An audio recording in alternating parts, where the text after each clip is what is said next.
प्यारे बुजुर्ग और दोस्तों, कुर्बान जाएं अल्लाह की रहमत पर। अल्लाह रब्बुल इज्जत ने हमें अहले बैत का चाहने वाला बनाया है। जरा जोर से, अल्लाह रब्बुल इज्जत ने हमें अहले बैत का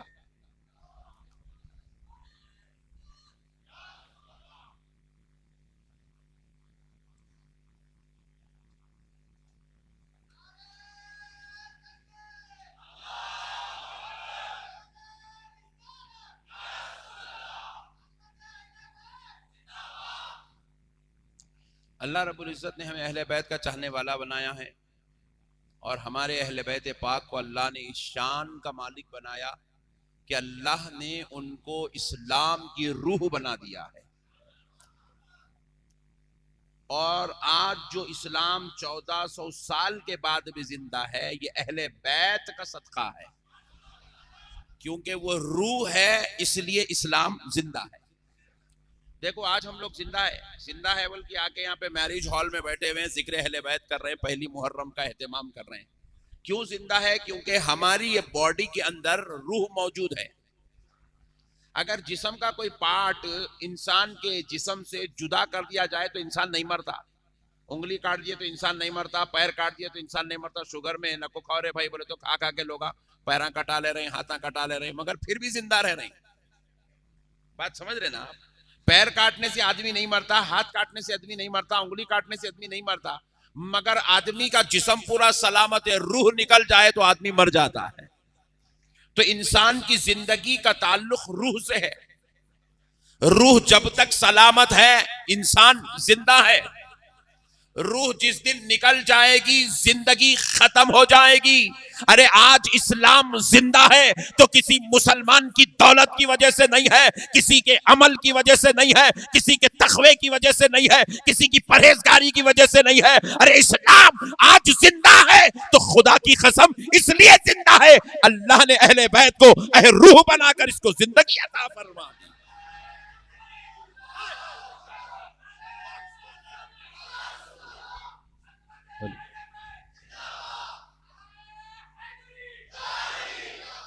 इसीलिए लगे हाथ तो एक मसला और आसानी से आपको समझा देना चाहता हूं। दुश्मन ने चाहा कि अफगानिस्तान में इस्लाम को दफन कर दिया जाए। क्या हुआ भाई, ऐसा घूर के देख रहे हैं? टेंशन तो नहीं है ना? दुश्मन ने चाहा कि अफगानिस्तान में इस्लाम को दफन कर दिया जाए, तो हमने जवाब दिया अफगानियों को तो दफन कर सकता है मगर इस्लाम को दफन नहीं कर सकता, क्योंकि इस्लाम हिंदुस्तानी मुसलमानों पर या अफगानी मुसलमानों पर या किसी और मुसलमानों पर टिका हुआ नहीं है। इस्लाम तो खानदान नबूवत पर टिका हुआ है। सुभान अल्लाह। इस्लाम खानदान नबूवत पर टिका हुआ है, इसलिए 20 साल इतने पैसे खर्चा करा, इतने पैसे खर्चा करा, इतने पैसे खर्चा करा, नंगा हो गया, आखिरी में दे के चला गया। बात समझ में आ रही है आपको? वो कौम को हराने के लिए नहीं आया था, इस्लाम को मिटाने के लिए आया था। जो इस्लाम को मिटाना चाहता है वो मिट जाते हैं, इस्लाम नहीं मिटता। और अब हमारी मीडिया भी यही कोशिश कर रही है, रोजाना इस्लाम को बदनाम, इस्लाम को बदनाम, इस्लाम को बदनाम, इस्लाम को बदनाम। अरे जालिमो, तुम इस्लाम को बदनाम नहीं कर सकते, क्योंकि इस्लाम अहमद नक्शबंदी का नाम नहीं है, इस्लाम किसी मौलवी का नाम नहीं है, किसी आलिम का नाम नहीं है, किसी मुफ्ती का नाम नहीं है, किसी के बाप की जागिर नहीं है। इस्लाम खानदान मुस्तफा का नाम। बेशक हक है, बेशक। अली का नाम इस्लाम है, फातिमा का नाम इस्लाम है, हसन का नाम इस्लाम है, हुसैन का नाम इस्लाम है। सबको जमा कर दो तो मोहम्मद के खानदान का नाम इस्लाम। नारे तकबीर, नारे रिसालत, 5 नारे पंजतन के, एक नारा हैदरी, याली याली याली। सुभान अल्लाह। बदनाम नहीं कर सकते जालिमों, क्योंकि इस्लाम में बदनाम होने की सिफत नहीं है।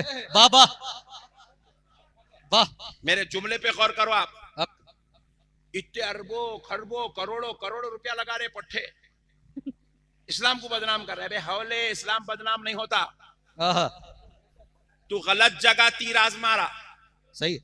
इस्लाम में बदनाम होने की सिफत नहीं है, क्योंकि इस्लाम को जब रब ने पंजेतन की शक्ल में उतारा, वाह सुभान अल्लाह, तो रब कह रहा है लियुज़हिबा अन्कुमुर रिज्सा अहलल बैत, वाह वाह सुभान अल्लाह, बेशक लियुतहिरकुम तत्हीरा। सुभान अल्लाह, हक अल्लाह कह रहा है हमने अहले बैत को, खानदान नबूवत को हर मैलो कुचेल से पाक कर दिया। वाह वाह सुभान अल्लाह, इस्लाम में कोई बदनाम होने की सिफत नहीं है, इस्लाम पाक है, हक हक अहले बैत मुस्तफा पाक है, खानदान नबूवत पाक है। इस्लाम का ये 5 सुतून है, वाह वाह, ये इस्लाम के 5 सुतून हैं। जैसे ये शादी खाना इन सुतूनों पर टिका हुआ है, इस्लाम मेरे नबी और उनके खानदान पर टिका हुआ। वाह वाह सुभान अल्लाह, बेशक हक हक, नबी का खानदान और इस्लाम अलग नहीं है, बात समझ रहे हैं आप?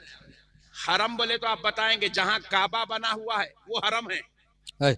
मैं आपसे सवाल कर रहा हूं, आपको अगर कोई पूछे मियां मक्का कहाँ है, तो आप शहर को ले जाकर बताएंगे देखो ये मक्का है। कोई आपसे पूछे मस्जिद हराम कहाँ है, तो आप काबे को और वहां की मस्जिद की तामीर को दिखा के बोलेंगे ये काबा है, ये मस्जिद हराम है।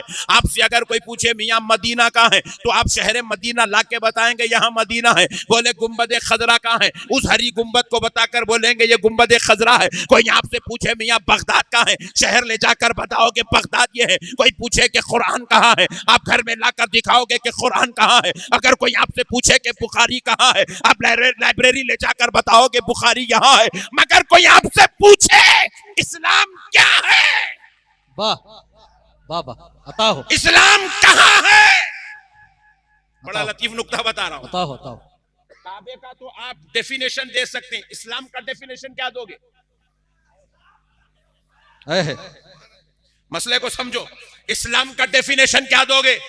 तो खुदा की कसम इस्लाम दिखाना है तो आप खुद को नहीं दिखा सकते, इस्लाम बताना है अपने बाप दादा को नहीं बता सकते, इस्लाम बताना है आप अपने खानदान को नहीं बता सकते, इस्लाम बताना है तो किसी एक मस्जिद को नहीं बता सकते, इस्लाम बताना है तो सिर्फ कुरान को नहीं बता सकते, इस्लाम बताना है सिर्फ हदीस को नहीं बता सकते। मगर जहां पर सारों का मजमुआ जमा हो जाए उसको बता दो, इस्लाम का तारुफ हो जाएगा। पूछा वो कौन है, तो जवाब मिला वो मोहम्मद और मोहम्मद की अहले बैत है। सुभान अल्लाह, सुभान अल्लाह, नारे तकबीर, नारे रिसालत, अज़मत अहले बैत का तारुफ है। बाजू वाले समझे नहीं, अरे अल्लाह इनको हर खता से, मैल से, कुचैल से पाक करके पैदा किया, तो इसलिए इनमें बदनाम होने की सिफत। अरे बाबा तुम तो अब आए और कल जाने वाले हैं बाबा, अरे इनको बदनाम करने की कोशिश तो यजीद किया था, इनको मायूस और रुसवा करने के लिए उसने अपने घोड़े दौड़ा दिए थे, खुद जलील हो गया। हुसैन आज भी शान के साथ जिंदा बाबा सुभान अल्लाह, बेशक इनको बदनाम करने के लिए बड़े बड़े सूरमा आए, बड़े बड़े बादशाह आए, बड़े बड़े पहलवान आए, सल्तनतें लेके आए, हुकूमतें लेके आए, ताज लेके आए, इज्जत लेके आए, मर्तबा लेके आए, मगर खुद गारत हो गए। मगर हुसैन को बदनाम नहीं कर सके, हसन को बदनाम नहीं कर सके, अली व फातिमा को बदनाम नहीं कर सके, मेरे नबी को बदनाम नहीं कर सके, क्योंकि इनके रब ने इनमें मैलो कुचेल बदनाम होने वाली सिफत नहीं रखी। सुभान अल्लाह, ये पाक है, ये पाक है, पाक ऐसे पाक है अल्लाह ने इनके जिस्मों को मैल से भी पाक कर दिया। सुभान अल्लाह, इसीलिए हम इनको कहते हैं, हम सुन्नी मुसलमान इनको कहते हैं पंजे तने पाक। वाह वाह वाह, सुभान अल्लाह। क्या कहते हैं जरा जोर से बोलो? पंजे तने पाक। पंजे तने पाक बोले तो बाजू वाले, मालूम ना? नहीं मालूम? मालूम मालूम, जरा जोर से बोलो। मालूम। हाँ माइक पे रखो, बोलो जी। नहीं जरा इन लोगों को जरा एक्टिव रखेंगे अपन, क्योंकि इन लोग जो है मुहर्रम का शरबत पी के आए, कहीं सो ना जाए। तो जरा सुनो, पंजतने पाक। बाजू वालों समझ मौलाना वो कुरान में नहीं है ना, ये लफ्ज हदीस में भी नहीं है ना, साहबा भी कहीं नहीं बोले पंजतने पाक, किसी रिवायत में भी नहीं है। आप लोग नया निकाले। हाँ डार्लिंग, तुम कभी उलमा की सोबत में बैठे ही नहीं ना, तुम कभी अल्लाह वालों की जूतियां उठाई ही नहीं ना, बेशक। तुम कभी पीरों के हाथ चूमे ही नहीं ना, तुम कभी हुसैन को दिल से पुकारे नहीं ना, इसलिए तुम्हें हर तरह हर नारा बिदात लगता है।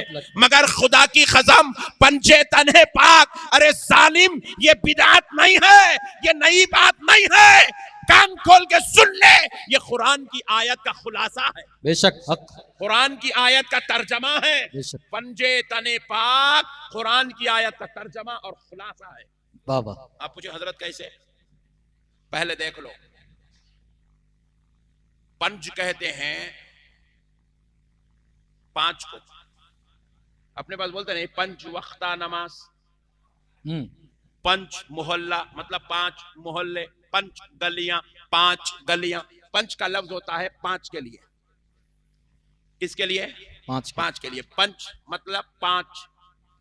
तने, तन बोलते देखो, तन मन धन। तन बोले तो जिस्म, मन बोले तो दिल, धन बोले तो बजट। बात समझ में आ गई? जन बोले तो बेगम,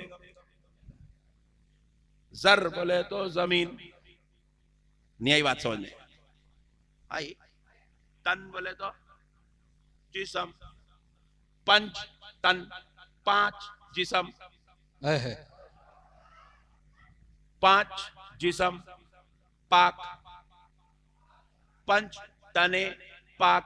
बाबा पाक यानी कि ऐसे जिस्म जिसको अल्लाह ने हर मैलो कुचैल से पाक कर दिया। सुभान अल्लाह। बाबा बात समझ? अब ये पांच कहां से आया सुनो। इन्नमा युरीदुल्लाहु लियुज़हिब अन्कुमुर रिज्स अहलल बैत। सुभान अल्लाह। ये अहले बैत में ये पांच आ गए, नबी और उनकी अहले बैत पांच। ये पंच लाए यहां से अहले बैत से।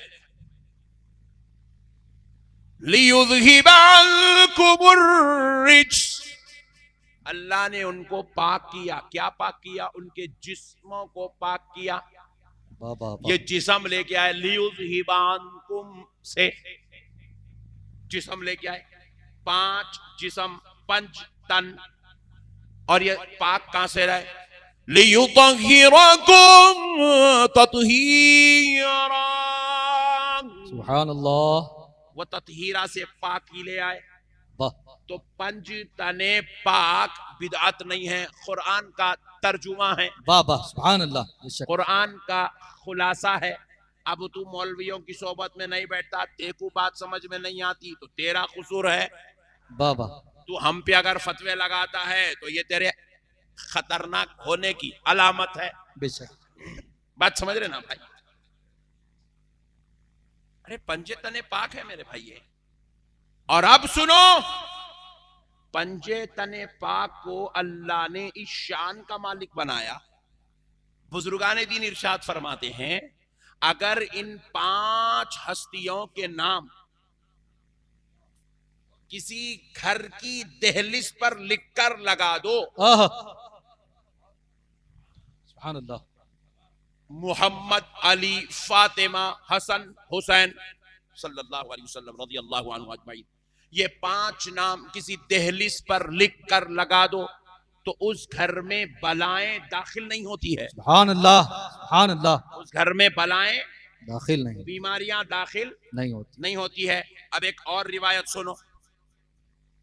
एक हदीस है, रसूल अल्लाह सल्लल्लाहु अलैहि वसल्लम ने फरमाया, मौला अली ने सुना, अली ने फरमाया, इमाम हसन ने सुना, इमाम हसन ने इमाम हुसैन से रिवायत किया, इमाम हुसैन ने इमाम ज़ैनुल आबिदीन को सुनाया, इमाम ज़ैनुल आबिदीन ने इमाम बाखिर को सुनाया, इमाम बाखिर ने इमाम जाफर सादिक को सुनाया, इमाम जाफर सादिक से अब जो रावी ये हदीस सुनते हैं वो रावी बयान करते हैं, इस हदीस की सनद में जो ये नाम आए हैं क्या? इमाम जाफर सादिक ने यह हदीस सुना अपने वालिद इमाम बाखिर से, इमाम बाखिर ने यह हदीस सुना अपने वालिद हजरत इमाम ज़ैनुल आबिदीन से, इमाम ज़ैनुल आबिदीन ने यह हदीस सुना अपने वालिद इमाम हुसैन से, इमाम हुसैन ने यह हदीस सुना अपने भाई इमाम हसन से, इमाम हसन ने यह हदीस सुनी अपने वालिद इमाम अली से, मौला अली ने यह हदीस सुनी नबी मुकर्रम रहमतुल लिल आलमीन से। अगर ये 7 नाम किसी दीवाने पर, मजनू पर,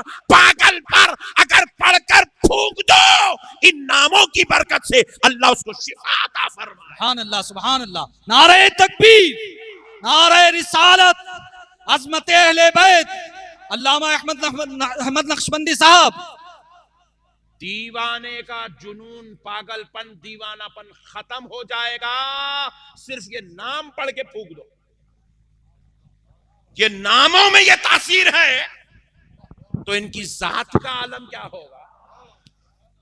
अल्लाह का शुक्र है मेरे भाई, अल्लाह दुनिया में पैदा करा किसी और का दीवाना नहीं, प्यारे हुसैन का दीवाना बनाया है, मौला अली का दीवाना बनाया है, सैयदा फातिमतुज़ ज़हरा का सच्चा दीवाना बनाया है, मौला हसन के गीत गाने वाले बनाया है। अल्लाह का शुक्र है अल्लाह तेरी इस इनाम एहसान पर अगर हम पूरी जिंदगी सजदे में सर रख के गुजार दे तो कम है। बेशक, बेशक। तूने हमें अहले बैत का दीवाना बनाया, बेशक, अहले बैत का शैदाई बनाया। बेशक, बेशक। खुदा की कसम अहले बैत पर हमारी जान कुर्बान। बेशक, बेशक। अहले बैत से बढ़ के क्या है मेरे भाई। अजी नबी पाक अलैहिस्सलाम के सदके जाओ कि आपके खानदान की शान देखो। बड़ी प्यारी बात अर्ज कर रहा हूं, नबी मुकर्रम सल्लल्लाहु अलैहि वसल्लम अपने खानदान की शान और अजमत बयान करते हुए फरमाते हैं कि मेरे अहले बैत की मिसाल का सफीनतिन नूह अलैहिस्सलाम की कश्ती की तरह है। बेशक, बेशक। किसकी तरह है? की तरह नूह अलैहिस्सलाम की कश्ती की तरह है। जो इसमें बैठ गया वो नजात पा गया। बेशक, बेशक। और जो इसके मुखालिफ हो गया, गद्दारी करा, बर्बाद हो गया, हलाक हो गया। बेशक, हक है, हक है। अच्छा, यहाँ पर एक मसला है, बयान करके आगे इसको समझाता हूँ। एक अच्छी बात सुन लो। देखो, हर बड़े की इज्जत, एहतराम, मोहब्बत, अदब छोटा सिखाता है।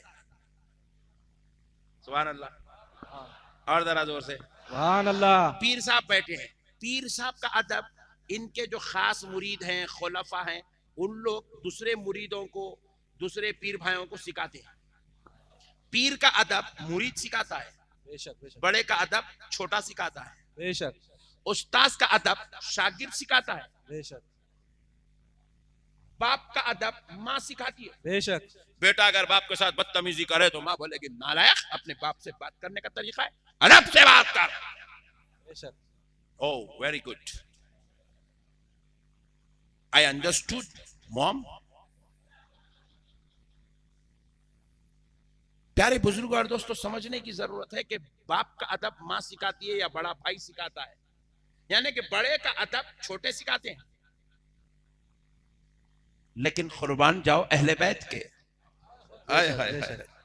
अहले बैत तुम्हारी मुकद्दर और किस्मत के कुर्बान जाओ कि तुम्हारा अदब तुम्हारे बाद वालों ने ही नहीं सिखाया, बल्कि तुम्हारा अदब तुमसे पहले आने वाले आमिना के लाल मोहम्मद अरबी ने सिखाया। बेशक, बेशक, बेशक, हक है। नबी होकर अपनी अहले बैत का अदब अपनी उम्मत को सिखा रहे हैं, उनकी मोहब्बत सिखा रहे हैं, उनका एहतराम सिखा रहे हैं, उनकी ताजीम सिखा रहे हैं। नबी सिखा रहे हैं कि मेरी अहले बैत का ये मुकाम है, मेरी अहले बैत का ये अदब है, मेरे हसन का ये मुकाम है, मेरे हुसैन का ये मुकाम है। अब देखो नबी ने कैसे इनके मुकाम और मर्तबे को हमको बतलाया, इनका अदब कैसे सिखवाया। जरा देखो, चलते हैं आगे। दुनिया में हर आने वाला आ तो गया, कोई मुत्तकी है, कोई परहेजगार है, कोई आबिद है, कोई जाहिद है, कोई मुफ्ती है, कोई अल्लामा है, कोई हजरत जी है, कोई पीर साहब है, कोई सूफी साहब है, कोई अहले तरीक़त है, कोई अहले शरीयत है। लेकिन आप गौर करो, जन्नती कोई भी नहीं है। Point to be noted.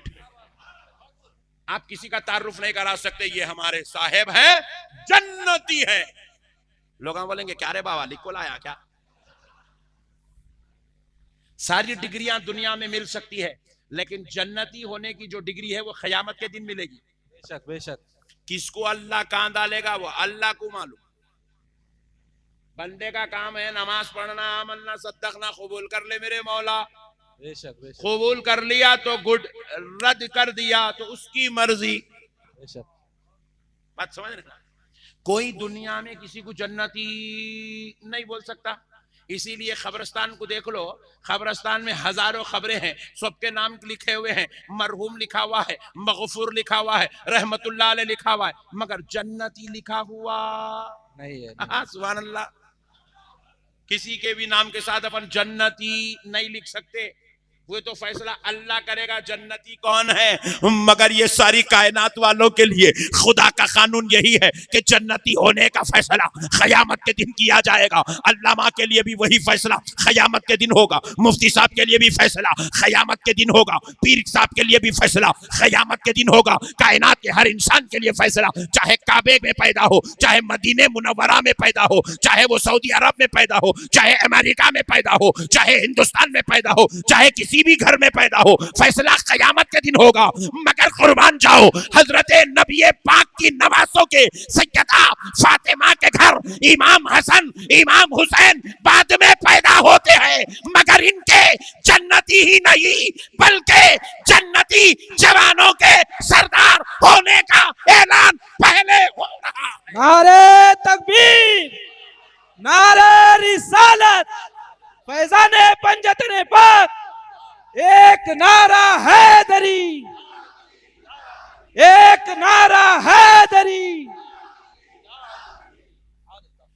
इनके जन्नती होने का ऐलान पहले हो रहा है।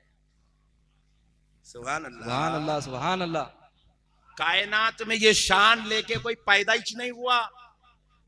अगर कोई पैदा हुआ तो मेरे हसन और हुसैन पैदा हुए। बेशक बेशक। सुभान अल्लाह। सैयदा फातिमतुज़ ज़हरा पैदा हुई है। बेशक। ये पैदा बाद में हो रहे हैं। सैयदा शबाबी अहलिल जन्ना की शान पहले लेकर आ रहे हैं। बेशक बेशक।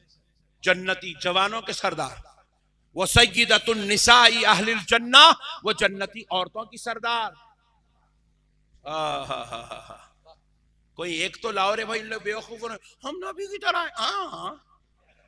इतना खतरनाक हो गया तू, इतना डेंजर पीस है। मार्केट में तेरे जैसे हौले बहुत कम है।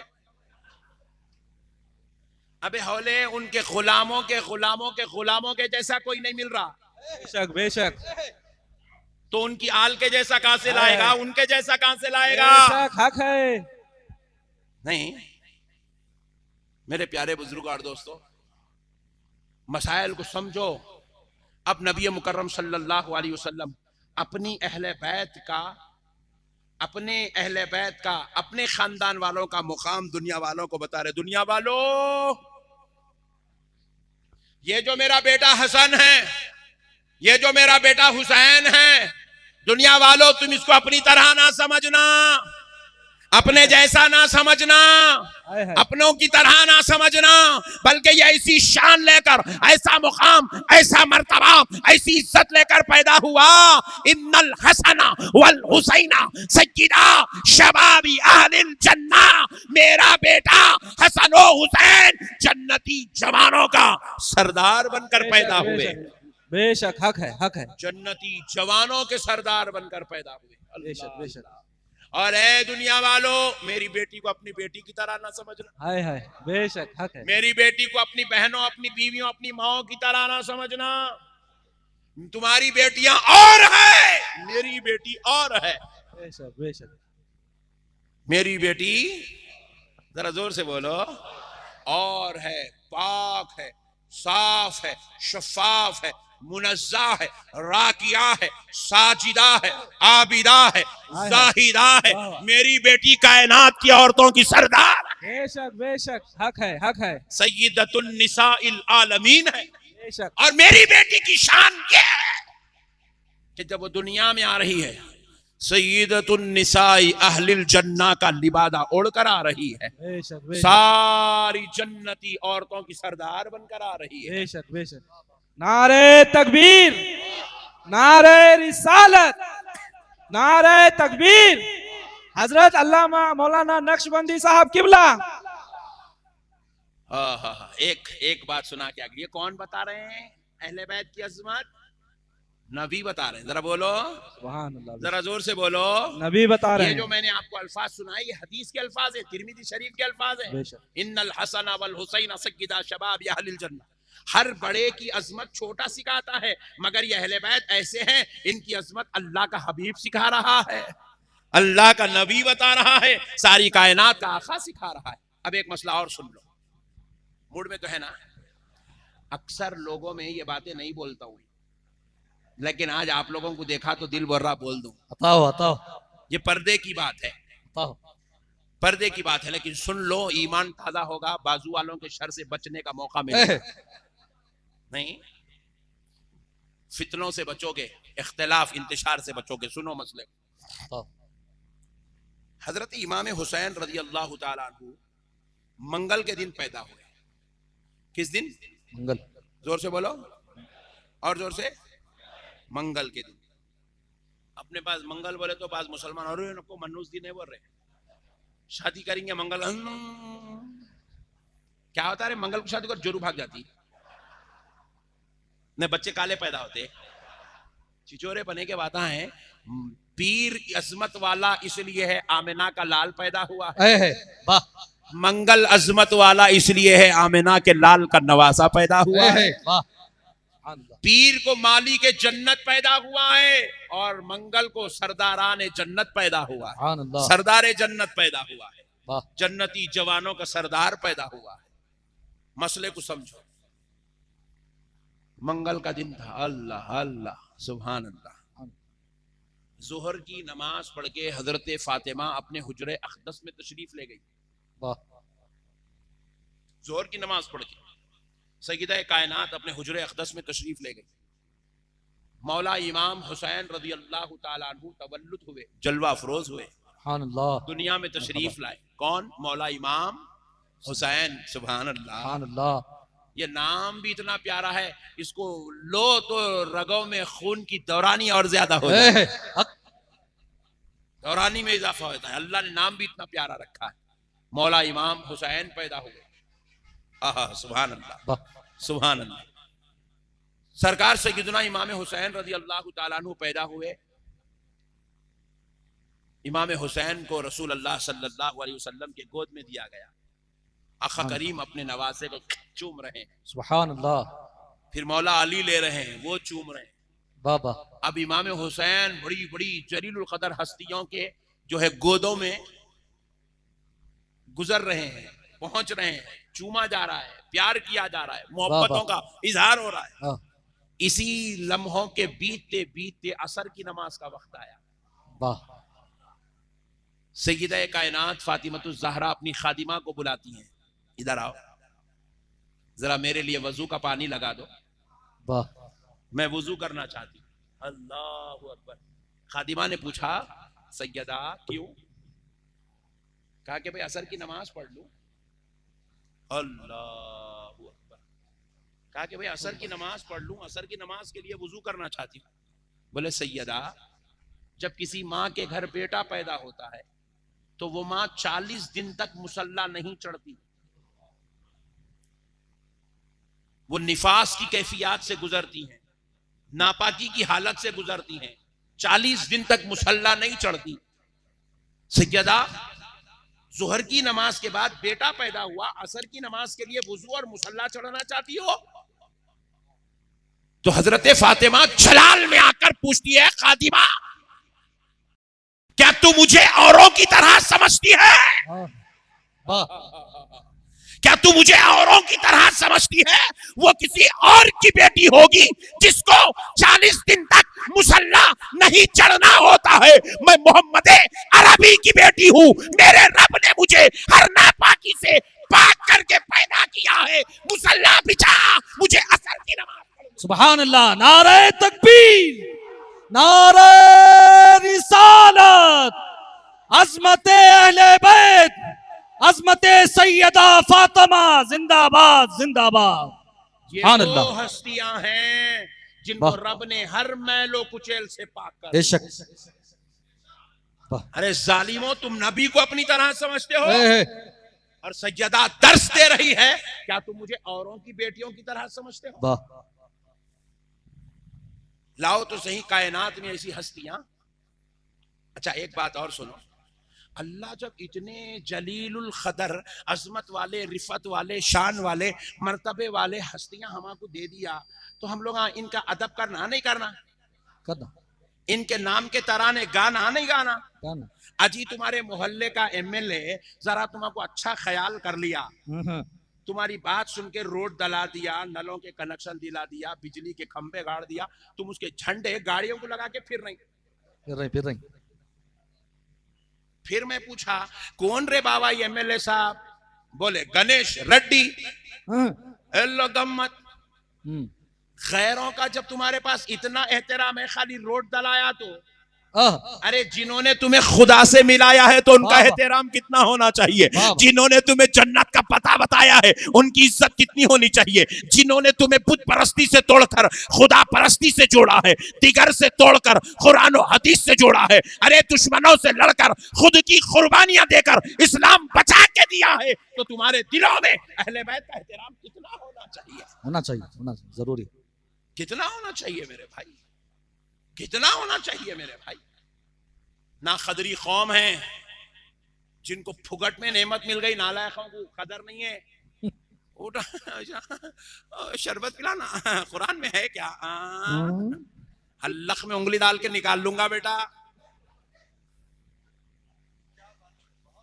पूछ रहा है मुहर्रम में फातिहा दिलाना, मुहर्रम में खाना खिलाना, मुहर्रम के अंदर गम मनाना, हाँ कुरान से साबित है क्या? चिचोरे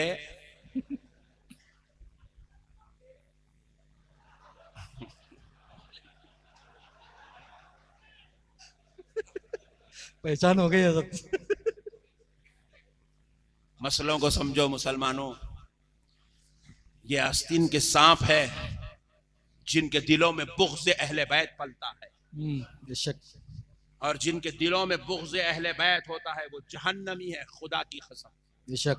ये मेरा कौल नहीं, ये मेरे मुस्तफ़ा का कौल है। बेशक। और जिनके दिलों में अहले बैत की मोहब्बत पलती है। आज मुझे ये आपके बगानी में बागनी आया, इतनी खुशी हुई अल्हम्दुलिल्लाह। जहाँ देखो वहाँ मजमुआ लगा हुआ है। मुझे अफजल भाई ये क्या है यार, इतनी पब्लिक जमा कर करके? बोले नहीं हजरत, ये मुहर्रम में जो है पहली मुहर्रम के इस्तकबाल के लिए जमा हुए हैं। खुशी हुई दिल से अल्हम्दुलिल्लाह। आज भी अहले बैत के दीवाने बागनी में मौजूद है अल्हम्दुलिल्लाह, रोजा शरीफ में मौजूद है अल्हम्दुलिल्लाह, सांगली जिले में मौजूद है अल्हम्दुलिल्लाह। अल्लाह का करोड़ों एहसान है। इस नेमत को रहने दो मुसलमानों, अपने अंदर बसा के रखो।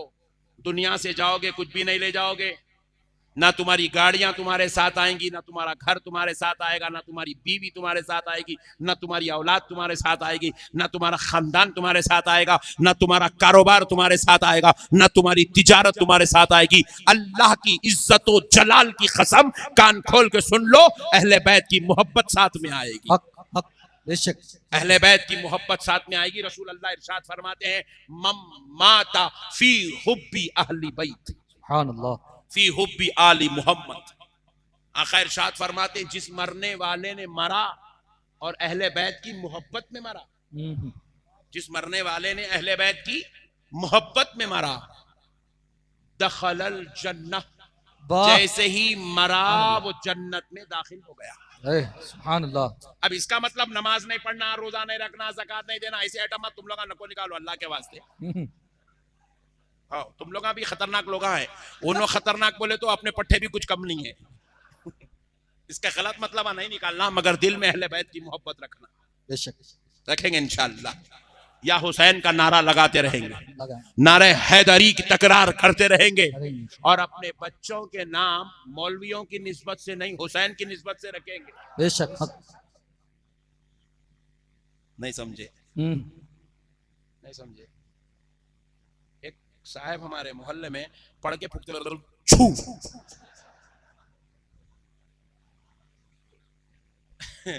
तो बाबा क्या कर रहा, वो बच्चे का नाम मौलवी साहब की निस्बत से रख दिया। अरे बोला दीवाना होगा क्या? अरे हौले, मौलवी साहब की निस्बत से रखा तो इन्हें भी बड़ा छू करता बोला। अबे दीवाने, बच्चों का नाम मौलवियों की निस्बत से नहीं रखते, बच्चों का नाम मेरे हुसैन की निस्बत से वाह, रखते वाह, हैं, हक, हक, मेरे मौला हसन की निस्बत से रखते हैं, मौला अलीउल मुर्तजा की निस्बत से रखते हैं, सैयदा फातिमतुज ज़हरा की निस्बत से रखते हैं। हक, उनकी जब निस्बत रखोगे तो अपनी औलाद में वैसी तासीर पैदा होगी, बेशक, हक, वैसी तासीर पैदा होगी, उनकी सिफात पैदा होंगे, उनकी खुसूसियात उसके अंदर मौजूद होंगी, और फिर वो भी एक दिन इस्लाम के लिए डट के खड़े रहने वाला बन जाए। वाह। बात समझ में आई? तो अलबत्ता अर्ज कर रहा था, सुन लो, हर बड़े की अजमत छोटा सिखाता है, मगर ये वो हस्तियां हैं जिनकी अजमत इनके नबी ने सिखाई है, इनके रब ने सिखाई है। वाह वाह। अल्लाह अल्लाह होकर कह रहा है, हबीब आप कह दीजिए, वाह, आप कह दो मेरे मुस्तफा, अपनी उम्मत से कह दो, अपने साहबा से कह दो, क़यामत तक आने वाली पूरी कौम से कह दो। क्या कह दे मेरे अल्लाह? रब फरमाता है, कुल ला अस्अलुकुम अलैहि अजरन इल्ला अल-मवद्दत फिल कुर्बा। अल्लाह। हबीब आप कह दो कि मैं तुमसे कोई बदला नहीं चाहता, अगर तुम कुछ देना ही चाहते हो बदले में, तुम मुझे खुश करना ही चाहते हो, मैंने तुम्हें कुरान दिया बदले में तुम कुछ खुश करना चाहते हो, मैंने तुम्हें अल्लाह का पता बताया बदले में तुम मुझे खुश करना चाहते हो, मैंने तुम्हें सही रास्ता दिखाया बदले में तुम मुझे शुक्रिया अदा करना चाहते हो, मैंने तुम्हें हिदायत की राह दिखाई बदले में तुम मुझे कुछ देना चाहते हो, तो है मेरी उम्मत सुन लो, मैं तुमसे कुछ नहीं चाहता, बस अगर देना चाहते हो तो इतना दे दो, अल-मवद्दत फिल कुर्बा, मेरे अहले बैत की मोहब्बत ला कर दे दो। अच्छा, ये अहले बैत की मोहब्बत भी हुजूर अपने लिए नहीं मांगे, पॉइंट टू बी नोटेड,